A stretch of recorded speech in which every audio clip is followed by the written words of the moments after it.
I don't know why these topics keep coming up. I don't know why people keep talking about it. I know it's the dead season, but come on, can we just put this to bed? Or can we? I don't know if it can be put to bed because we're going to see Matthew Stafford week 1. So I think it's going to kind of be relived all over again. They put us back to back where we're going Rams, Tampa Bay.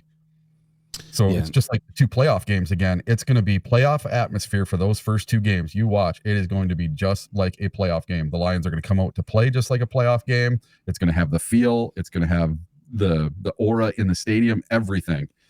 So former cornerback Darius Slay, another Eagle.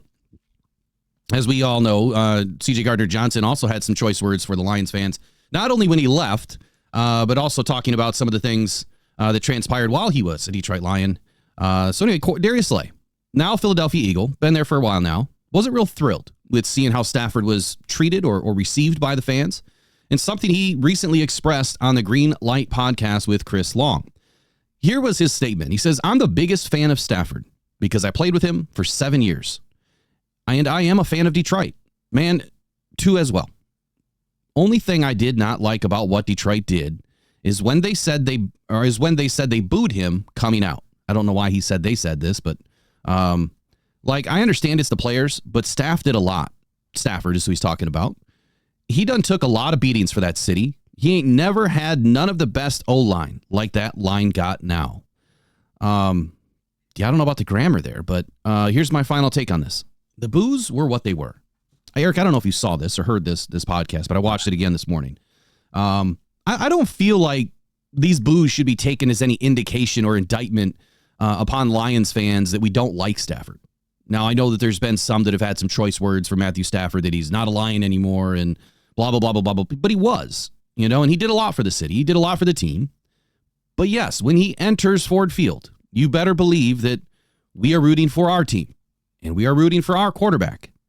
And it's not like we don't appreciate what he did for the franchise. I think that 90% of us in here would agree with that.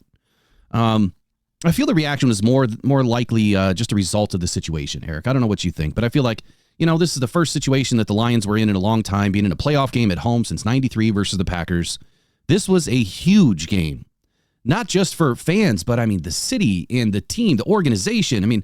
We talked about the curse the other day. The gremlins that have been following this team for a long time. This was a big to-do for us. So the fans were amped up. They were on their ether, as I like to call it. And the situation just, I guess, got where it got to. He got booed. I don't think that we booed the kids. I think that's, way off the rocker by Kelly Stafford, which I'm not surprised. But if you were there, if you were at the game and you didn't boo Stafford, you were a Rams fan. I'm sorry. Because everyone else there had their moment. It's not like it was, egregious and out of control. It was, we were rooting for our team, rooting for Jared Goff. That's my final statements. I'm putting it to bed. Eric, take it away. There was no way I was not booing the other team when they came out. It wasn't that I was booing Stafford per se. I was booing the Rams. Okay. So was the other 65,000 people at the stadium that day. We were all booing the Rams. We didn't care who the quarterback was coming out. Stafford doesn't play for us anymore. Goff plays for us now. We were trying to show support for our guy, Goff. For 2-3 hours before the game, there was Goff chants going off. Yeah, I think it's going to be an amazing kickoff to the season, to be honest with you. I expect nothing less from the fans than to be ready, to be amped up, to be on their ether, to be ready to go. Ford Field is going to be rocking, I feel like, never before seen in the first 2 weeks of the season. I think that we're going to break the decibel records again that we did last season. It's going to be absolutely insane.